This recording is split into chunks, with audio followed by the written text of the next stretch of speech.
many ways. Utata Sisulu, as well as our leaders were Umama Sisulu. Many qualities that we can talk about with those two. So it is important to make their names not fade away. I also thank everyone who's here, particularly my good brother there, Babu Pusak. We went to some places together at some point during the struggle. At some point I made it a point that he comes to Mozambique during the struggle. But also, as you know, he gave birth to a very powerful organization that he made a call that the time had come that we should be together as freedom fighters. And it became such a big organization. It had a background how it came into that level. So thank you very much, my brother, to see you. When you made a call and reminded me that there was this occasion, I cancelled other things and thought I should come. Particularly because Mama Sisulu is now called Mama Sisulu. We collided in the early days of our struggle and we worked together with her. She said in one of the department I was in charge of, which I've just forgotten the name. And I remember when we forced into her some instructions, and we were three. The old man who was running that department as well, which I've just forgotten, together with Joe before he was assassinated, when we forced her to go to Swaziland and make herself a citizen of Swaziland for our own reasons, because we wanted her to be, what she said is absolutely true. We spent a lot of time. When she came out of the detention, she gave me a message from the special branch who said I escaped to the country. She must tell me something that one day they'll catch me. But they did not succeed to do so. But thank you to keep the name of our father and mother and leaders of a very special caliber. I think one of the speakers here said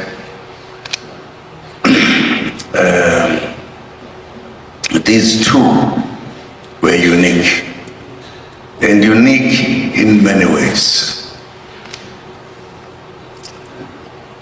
And the uniqueness of these leaders was shared with the leaders of their time. I think if our learned people would take time to write the history of our struggle, particularly during the time of that leadership, we'll do a lot to make South Africans understand why they had to be arrested, kept in prison, for many, many years, more than any other country made it out. But they were the ones who were really sentenced for life. And they spent a lot of time. And part of their time they spent here in Robben Island. And therefore it is pleasing that even this occasion is here on Robben Island. Robben Island became something out of this world. After declaring the armed struggle in the country, established, this was done, by the way, after the banning of the ANC. In other words, outlawing of the ANC. And that leadership said and thought, what can we do? And it were that leadership that decided, let us declare the armed struggle. And did it so carefully that they decided we should not interfere with the ANC, but we should make the ANC exist underground. And they argued that we would not make the ANC a military organization, but would make the ANC a continued organization of the people that will help to make South Africa be normal, because it had been made by the rulers an abnormal country. And therefore it was important to establish an organization that is going to declare war and fight to liberate our country. It emerged from that type of leadership.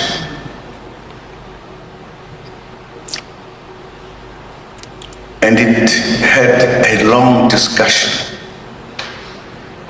when there was a debate whether we should indeed go for armed struggle or continue, change names maybe.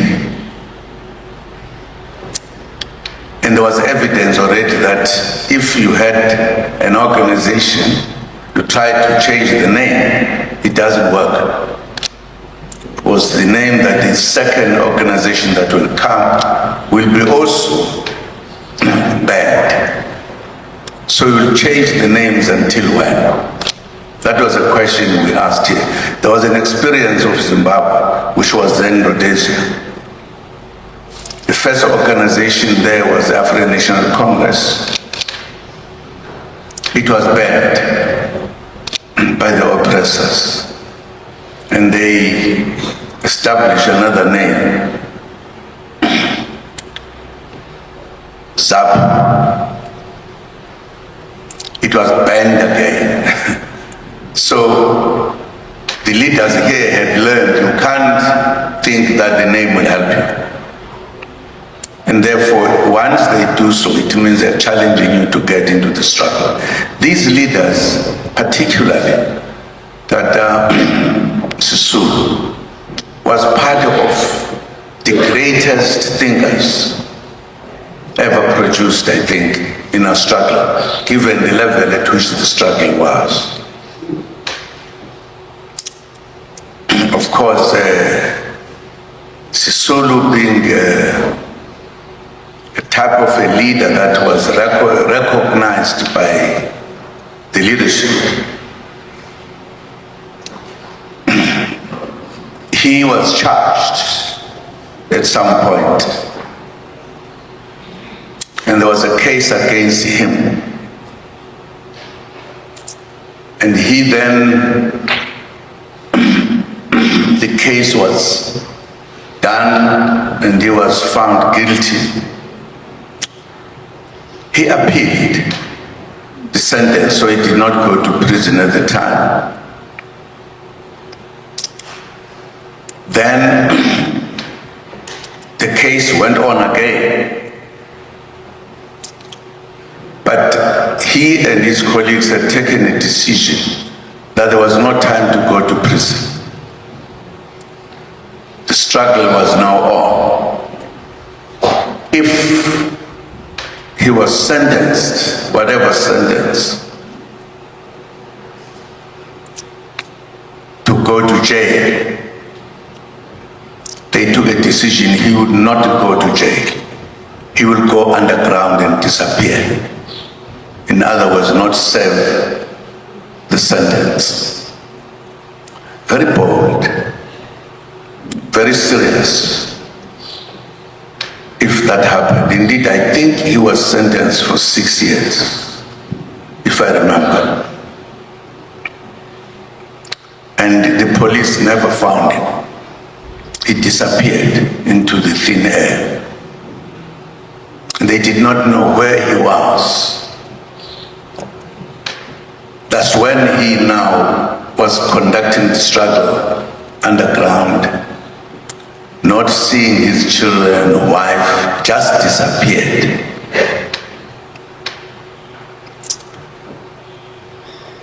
And of course, after some time, when the struggle was going on,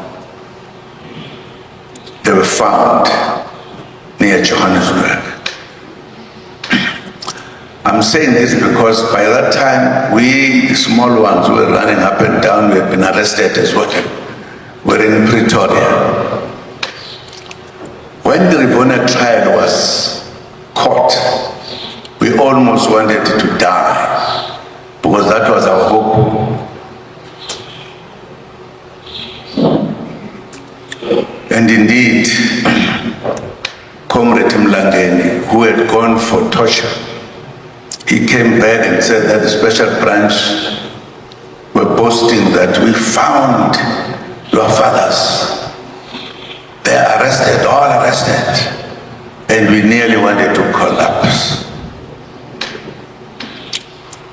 As they came in the main prison in Pretoria,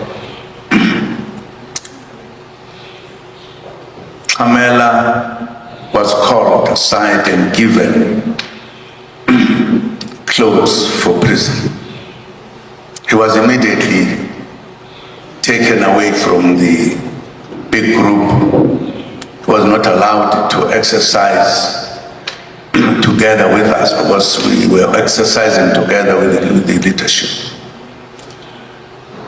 And that was the beginning of his journey to Robben Island as a prisoner.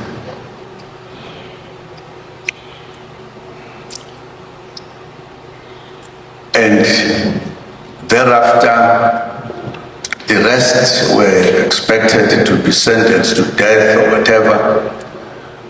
Of course, they were now in small or in prison clothes with Madiba, who had been arrested after him.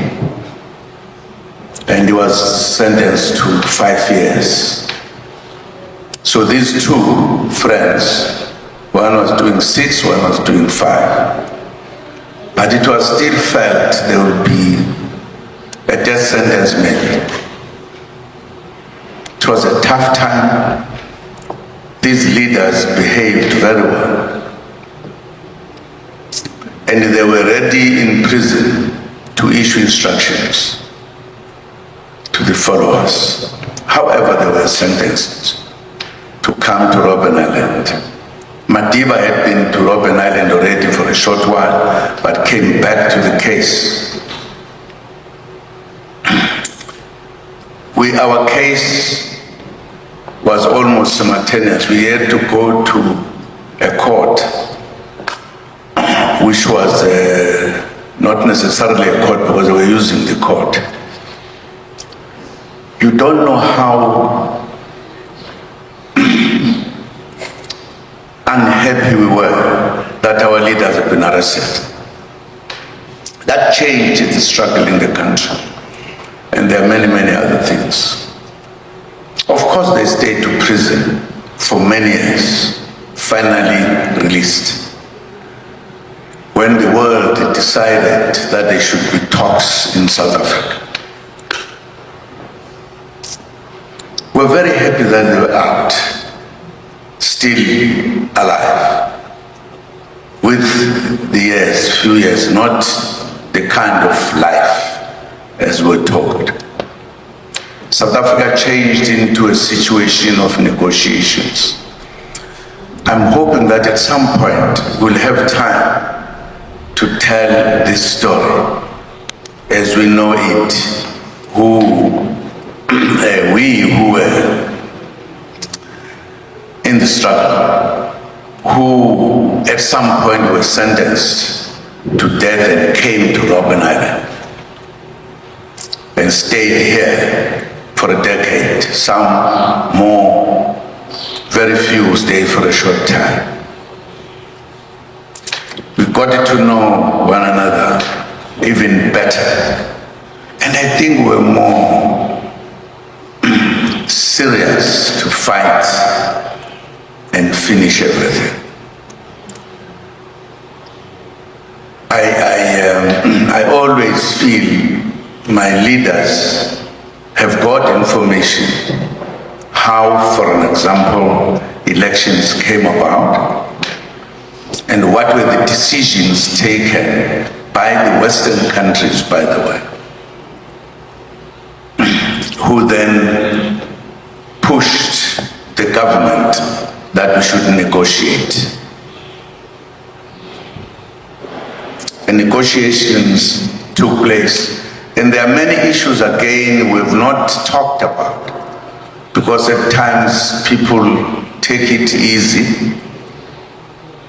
Some even criticize elections. I mean, why do I say elections? Criticize the negotiations, but not realizing that it was the struggle that led to that, particularly when the Western countries realized that it was a matter of years the enemy will be defeated. And once that happened, there will be no longer any way of preventing us liberating ourselves. The argument they put to the government was, you have to negotiate. Because if you don't negotiate, probably in a decade, you will be defeated. And there will be no more any white person in South Africa who would be in charge. And you will have no say once you are defeated. And therefore, the Western countries said, we are instructing you to negotiate because you have no alternative. If you compare two things, fighting and you are defeated and you have got no role in this country, than negotiating for your future so that you can have at least some role to play, you have to agree that you must negotiate. We as the Western countries will not support you if you continue fighting. Because if you did so, then South Africa was free, you will have no right of anything.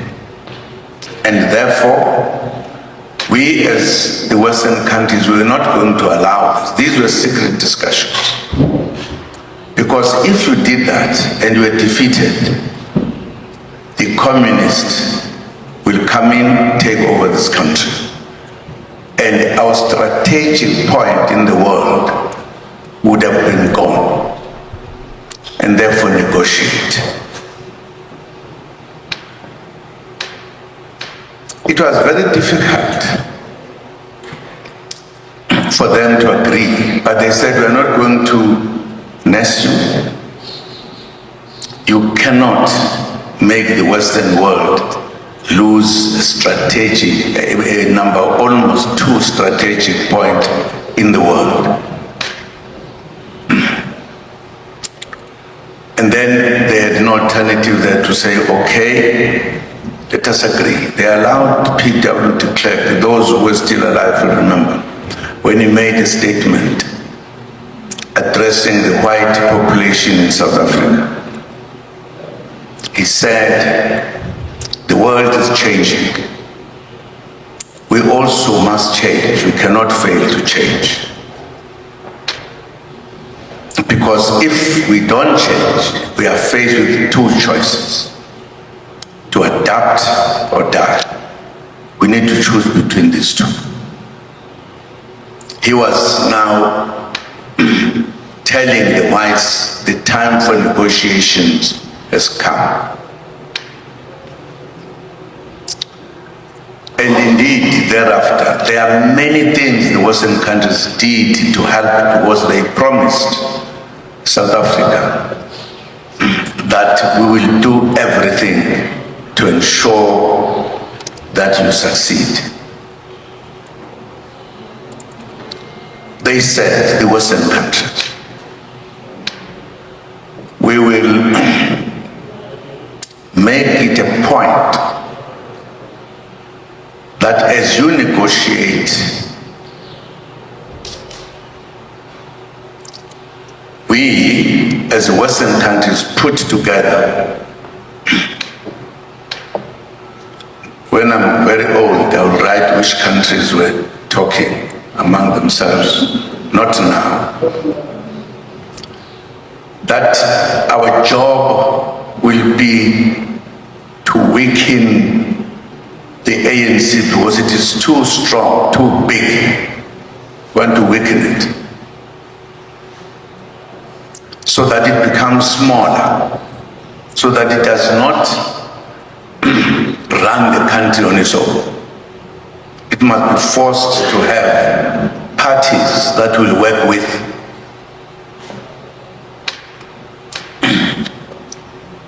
They also did a number of things. Many lives left or were taken away because they wanted, in order to reduce the strength of the African National Congress,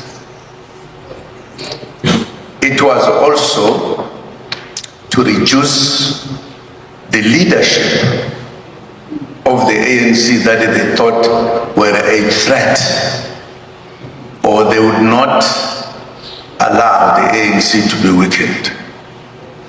Hence, quite a number of assassinations, as well as quite a number of, what is this thing? Where people just feel my arm is getting weak. Neighbors are knitting. What?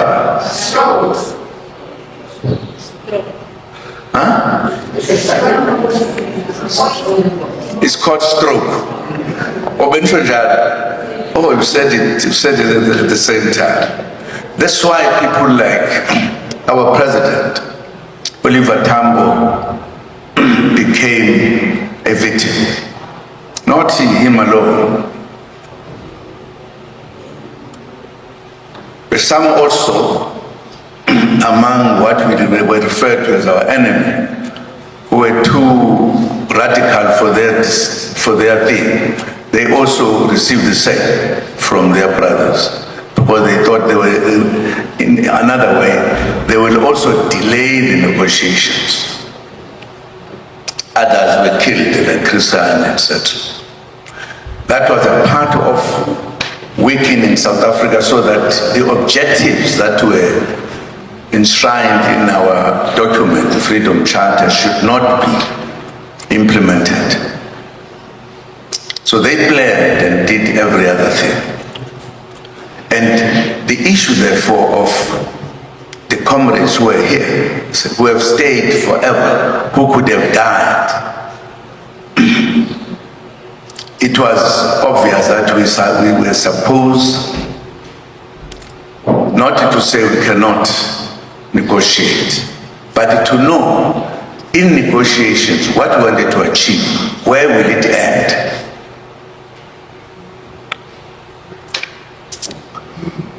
And indeed,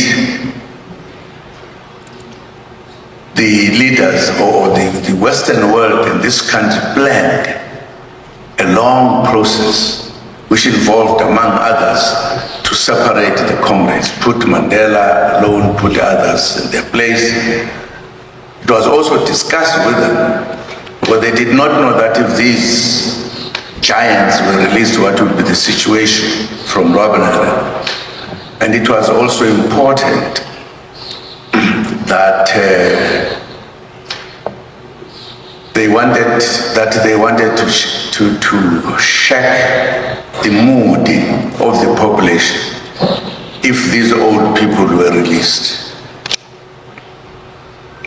And they decided to release the oldest of them all.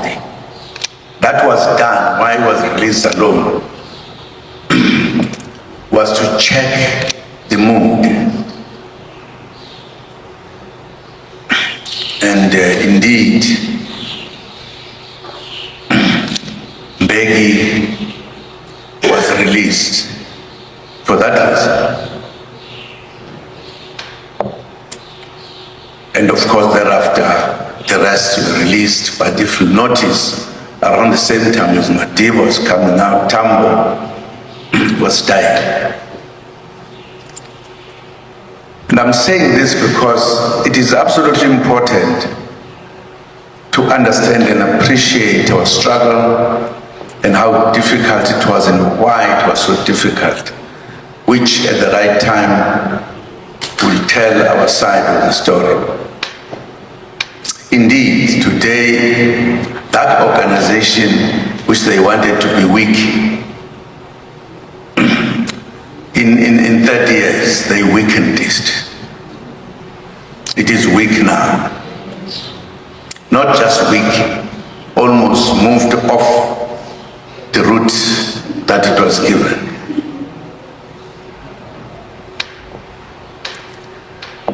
Our job or our duty was supposed to accept the first situation which we negotiated. Some people say negotiation is cowardness. It's not. It depends how the circumstances are and what is it that you actually do and how do you keep on your line to the final destination. It doesn't say stop the destination. At that time, in the negotiations, there was an agreement that there has been too much blood and wars and everything. If on the first elections we allowed one party to lead, the hatred and working together and bringing peace would be quite difficult. And therefore it was important that we govern together to allow us to learn how to live together. And that's when we introduced in the negotiations what was called by the way? Huh?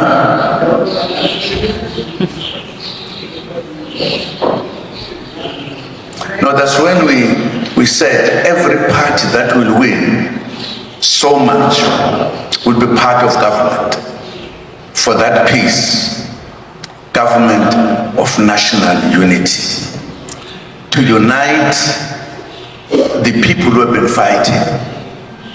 It was done for very, very good reasons. I know that in the recent elections people chose it, but it does not mean anything. There was a difference in the thinking then, because we're saying South Africans now must unite and come together and work together. And that's what we've been doing in the last 30 years. The only problem is that other people were continuing to weaken the ANC and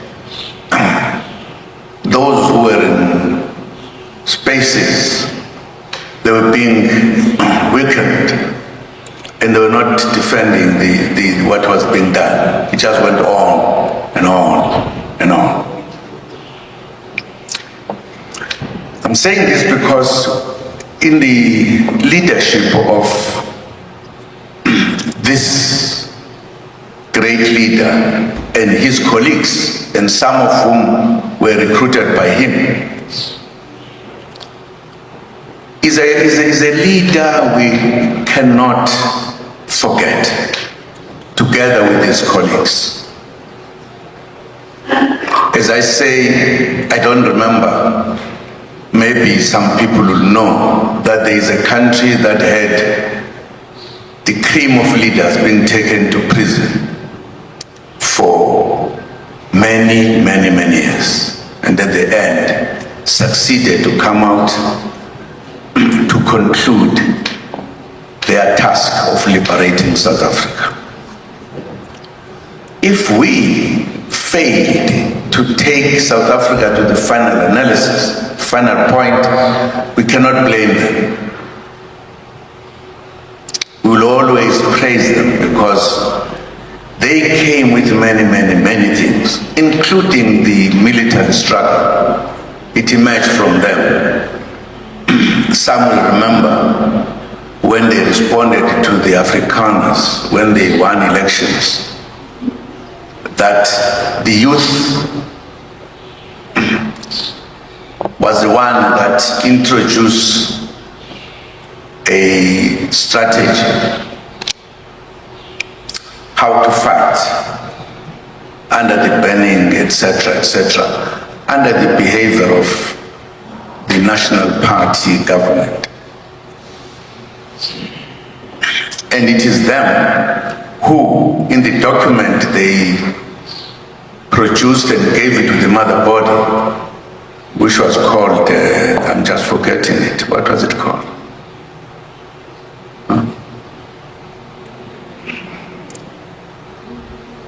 Program of action. Program of action. Towards the end, it said if we failed in what we are going to be doing, we'll resort to the armed struggle. And that's what they did. That's what they discussed when there was a banning. These were great thinkers. Great thinkers. And that discussion was very thorough and finally agreed by all organizations.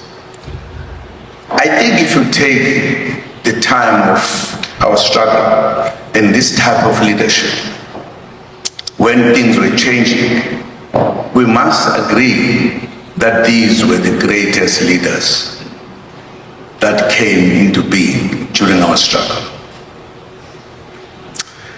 I'm sure maybe when we agree, we come to the final destination, we'll do a very big occasion to thank these, particularly Walter Sisulu and his colleagues. And that's why, for us to come to this prison, which was a very special prison, is an important reminder that South Africa must be finally completely free. We have not concluded our journey. I'm not talking about many things. If you just take the Freedom Charter and you look at it, what is it that we have succeeded to implement?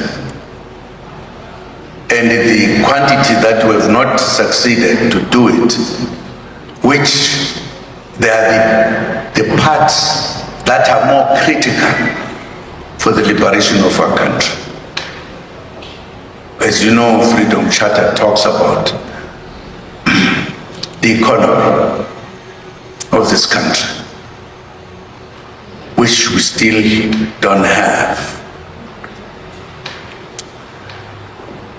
And my good sister, I think also the timing of saying here is the voice of Sisulu is so good, because I believe our country, whether we like it or not, has to think twice and think more than twice as to how do we arrive where we said we will arrive. And I'm happy that we have our colleagues here who spend time thinking and looking at where we're going. It's absolutely appreciated. We believe this country, because of the manner in which it is occupied or settled, has a lot to give. It influenced the struggle in the continent to liberate ourselves from being whatever you could call it, but oppressed. And I think this is going to help us to remind us of the leaders who were brave, who were thinkers, who did everything to lead this country to what we at times call freedom. I'm sure it is going to revive us to remember that our journey is not yet over. And we are closer. We fought and made the big countries submit that we're going to defeat them. And one day we'll tell a more story in details how that was going to be.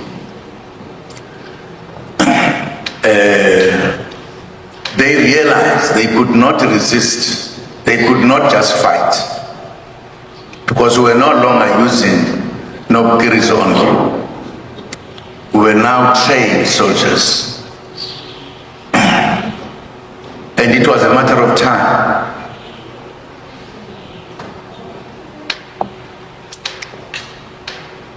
And maybe many of us felt that everything was now fine. I always ask the question, if that was the case, where was the economy to the black people? Why were we not having our businesses, our factories? Why up to now, if you get into where people keep money, what is it called?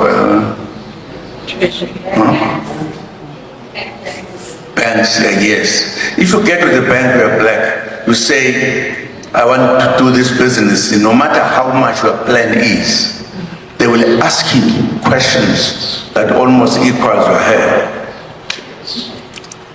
And at the end, they'll say, sorry, we are not in a position to give you. But if a white person came in and said, I do want to have a business, the questions would not be as so much. And at the end, the answer would be, you have the funds. At times with very little question, it tells you that equality, much as it is in our constitution, is not yet there. We can think it is not. I always tell people that even if you were driving in the national road, the black policeman stops. They're generally very rough. Ipi passport yakho ipi ito yakho. And then we are too serious, and from there we answer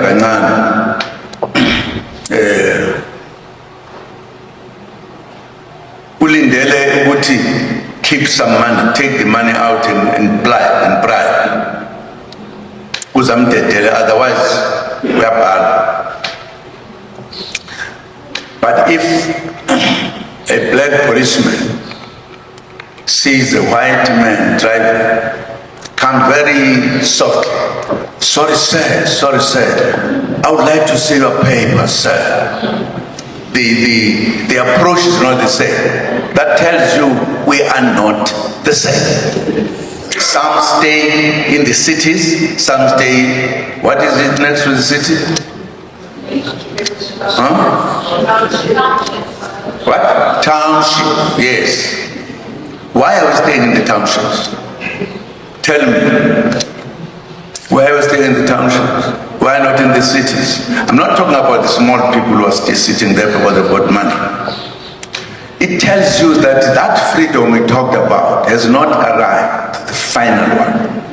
And if we don't realize that at this age, at this kind of people, then we're in trouble. That's why it is important to remember Sisulu, what they used to say, how they fought, how they organized the best cadres who became presidents. In thinking, our ancestors established a national movement of the black people of South Africa. We are separating ourselves every day. I don't know how many political parties we have. What will that help us with? The more political parties we have, the more the majority reduces from us, which we could utilize now to have a 2/3 majority and correct things in this country. I'm so happy that we have raised the name of Sisulu to become a name again in whatever we do. And I wish we could raise the name of the Mbegis, the names of, and not to make a mistake because we are young. When I'm talking about the Mbegi, I'm talking about the father of Thabo Mbeki, which is called Govan Mbeki. I don't want him to make a mistake. He's not yet at that age. That's the age of the father. And many of them. This to me must touch our thinking about our country. This country is a wonderful country. It cannot be a one-sided thing forever. Those who fought to have equal rights and everything, we must follow them. It must be truthful, it must be right. I'm very happy that we have this, and I hope, my good sister, those who are going to support this, know it is a support which is very fundamental to our, whatever you call it. It's not something that we are just saying, here is this gentleman who was nice. You know, the old man, President Mandela, used to say for him to be what he became, it was because of this man. He used to tell a very nice story that when he came to Johannesburg for the first time, he was shocked to see a black man typing, because that's what Sisulu was doing. Hey, this man is so educated. He knows to touch these things.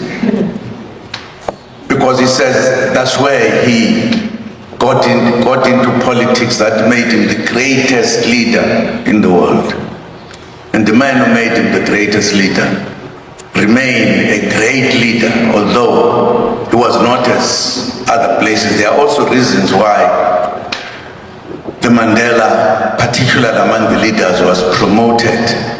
Mainly, that was the work of President Oliver Tambo when he went to prison. Now, I would appreciate my good sister and everybody else to say, we don't just do this for the sake of it.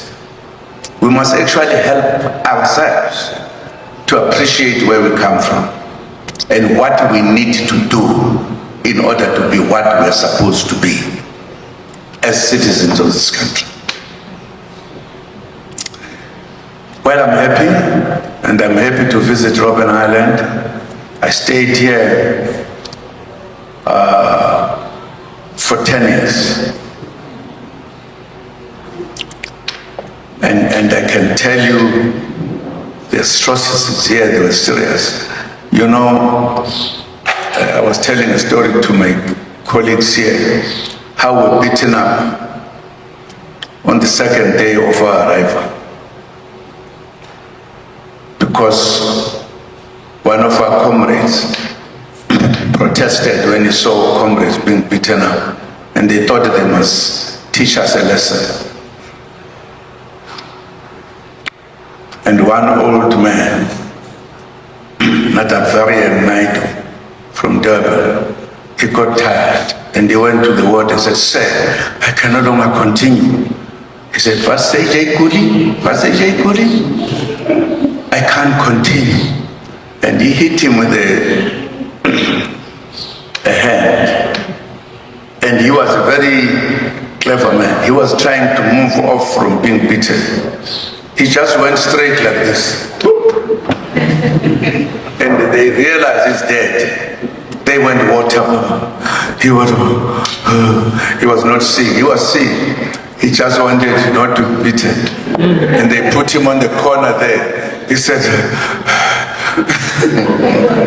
they stopped beating him. But immediately thereafter, they beat one of our comrades who used to be the lecturer at the University of Fort Hare. He was one of the commanders of that unit, and they hated him because he was the professor. And I was following him. At some point, he was carrying a big stone, and this water came from behind with that tough stick, and they hit him here with the stone and everything. It was white, started being white before the blood came out. And he threw this thing down. And they beat him. From there they took him to the hospital. I realized it means here we're going to die. There's no way we're going to survive here. And they were hitting him because he was the only, at that time, graduate here who was coming from Fort Hare. They said he thinks he's clever. And I can tell you more other things that happened here. We worked at the quarry, this quarry that I was saying this side. We were sitting facing the sea that side, very cold, with just a shot, a shirt, and a skipper and a khaki, that's all. And we were closing the water there because we were doing the quarry. We finally succeeded. We had the donga, the wall. We then sat behind it. We're very warm. We sit there. One day they thought, this is not right. On a weekend, they went there, took all our stones and hammers into where we used to suffer. When we came, they said, you go, you work here, not in the war. We said, no, no, no. We decided, there were two organizations at the time, I don't want to tell you which one. Others took everything they said there, we said no. They said, well, we are calling the head of the prison. What we did, we immediately took our hammers and carried them in our hands. And we were armed for the warders. And we stood there, we said, we are not going, we are not sitting here, we are going there. One comrade from East London said to me, standing to me, "Hey, Kelly, this is a Donga revolution." Because we're fighting to get our Donga next to us. We said, yeah, we call it Donga revolution on Robben Island. And when the warder of the prison came, realized that we're armed, he came, our brothers were working already. And Baba was saying, "Banumza, sebenzani bazosishaya." We said, "Abasishaya, mabefuna ukusishaya." We were ready to put the cheeses here. Bagat. They say you must come back. We came back, and nothing was done to us. Said Donga revolution succeeded.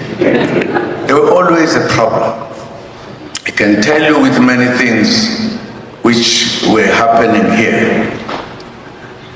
We cannot forget this, South Africans, that we still have some kilometers to come to the final end. That time we were fighting, there was war. What makes us not to finish what is now just elections? All we need, 2/3, this country is home and dry. Why are we not voting together? Why do we want small parties to vote here and there and there? Why? I'm sure one day we'll answer the question. But thank you very much for what we have done.